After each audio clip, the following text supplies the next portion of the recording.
বালি লুট চলছে। এখানকার ওসি আইসিরা তারা কোটি কোটি টাকা তুলে এসপির কাছে পৌঁছে দিচ্ছে। এসপিরা 25 ভাগ টাকা রেখে 75 ভাগ কালীঘাটে পৌঁছে দিচ্ছে। এই বালি চোরেদের হাত থেকে নদীগুলোকে বাঁচাতে হবে। তাই মনোভট্ট মমতা তাড়াতে হবে, মমতাকে তাড়াতে হবে। আর আপনাকে বলি, সেমিফাইনাল হলো এসআইআর হলো সেমিফাইনাল। 7 লক্ষের কাছাকাছি নাম বাদ গেছে। আজকে রাত্রি 12টার পরে ক্লোজ হয়ে যাবে। 16 তারিখে ড্রাফট ভোটার লিস্ট। তারপরে 1 কোটির বেশি নোটিশ পাবে। যারা সিরাজুলের বাবা মফিজুল সিরাজুল তার বাপের নাম চেঞ্জ করে হাফিজুল লিখেছে, এদেরকে ধরা হবে। এরা ভারতীয় নয়, বাংলাদেশের মুসলমান। যে রাস্তা দিয়ে এসেছ, ভাগো এই রাস্তা দিয়ে, ভাগো এই রাস্তা দিয়ে। কোন ভারতীয় মুসলমানকে নিয়ে বিজেপির আপত্তি ছিল না, আজও নেই। কিন্তু আমরা বাংলাদেশি মুসলমান রোহিঙ্গাকে রাখবো না, আমার ভাত খেতে দেব না, আমার জমি দখল করতে দেব না। এ মাটি ভারতীয়দের মাটি। তাই এসআইআর হলো সেমিফাইনাল। অনেক চুরি চামারি হয়েছে, বিএলওরা জানেন না। ফর্ম নিয়ে নিয়েছে আইপ্যাকের লোকেরা, বিডিওরা এক শ্রেণীর সহযোগিতা করেছে। ধরা এরা পড়বে, নিশ্চিন্ত আপনি থাকুন। আপনিও জাগ্রত চৌকিদারের মতো ড্রাফট ভোটার লিস্ট দেখে একটা ভুয়া নাম থাকলে 7 নম্বর ফর্ম জমা দিন। 1/1/2026 যাদের 18 বছর হবে তারা 6 নম্বর ফর্ম জমা দিন। যারা স্থানান্তরিত করতে চান, কলকাতায় থাকেন, উদয়নারায়ণপুর, আমতা, উলবেড়িয়ায় বাড়ি আছে, তারা যে কোনো এক জায়গায় নাম রাখার জন্য 8 নম্বর ফর্ম জমা দিন এবং অনলাইনে আবেদন করুন। হিয়ারিং এর দিন ফিজিক্যালি উপস্থিত হন।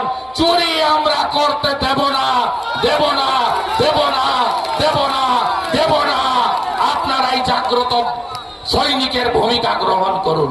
এই বাংলায় আজকে রাষ্ট্রবাদ বিপন্ন।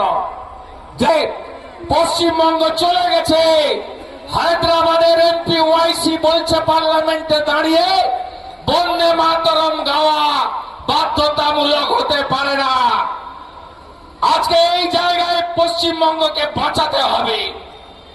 আজকে পূর্ব পাকিস্তান, বাংলাদেশ, আজকে সেখানে যে সংস্কৃতি, যে কালচার আমদানি করা হয়েছে, ঠিক একইভাবে এপারেও সেই কালচার আমদানি করেছেন মমতা বন্দ্যোপাধ্যায়।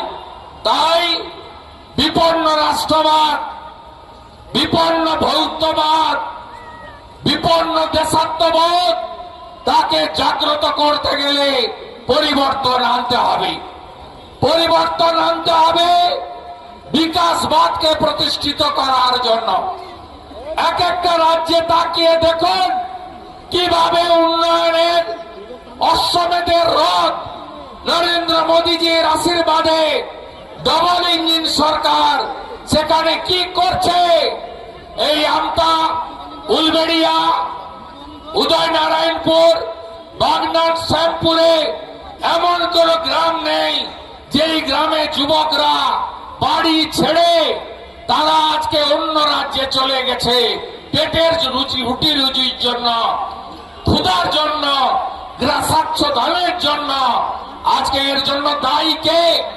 দায়ী মমতা বন্দ্যোপাধ্যায়। 11 সালে এসে টাটাকে দাঁড়ানোর মধ্য দিয়ে মমতা বন্দ্যোপাধ্যায় তার সরকার এই রাজ্যে উন্নয়নকে ধ্বংস করার কাজ শুরু করেছিলেন। আজকে পশ্চিমবঙ্গের আপনি যেদিকে তাকাবেন দেখবেন কার্যত নাই রাজ্যে পরিণত হয়েছে এই রাজ্য। নরেন্দ্র মোদীজি আলিপুরদুয়ারের মিটিংয়ে বলছিলেন 61টা রেল প্রজেক্ট আটকে রেখেছে মমতা বন্দ্যোপাধ্যায়।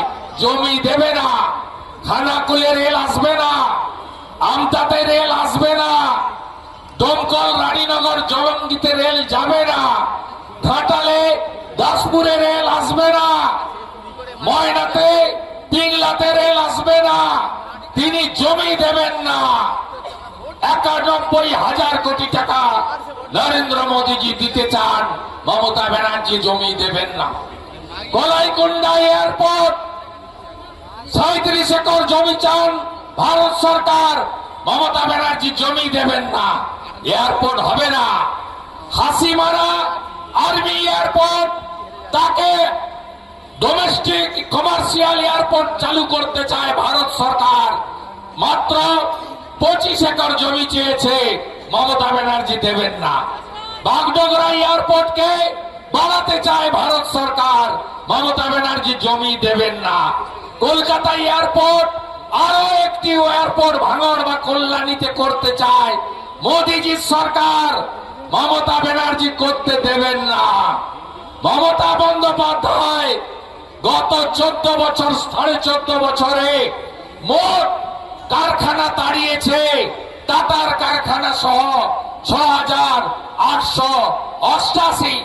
ডাবর চলে গেছে মধ্যপ্রদেশে, জুট মিলগুলোয় তালা, আরেকটা পেট্রোকেমিক্যাল চলে গেছে পারাদ্বীপে। আজকে আমরা গোটা পশ্চিমবঙ্গ নাই রাজ্যে পরিণত হয়েছে। আজকে জাতীয় সড়কে জমি দেবে না, নতুন বন্দরে জমি দেবে না, কোথাও কোনো কাজ করতে দেবে না এই সরকার। তাই পরিবর্তন আপনাদের করতে হবে। একটার পর একটা কেন্দ্রের স্কিম এখানে চালু করতে দেয়নি।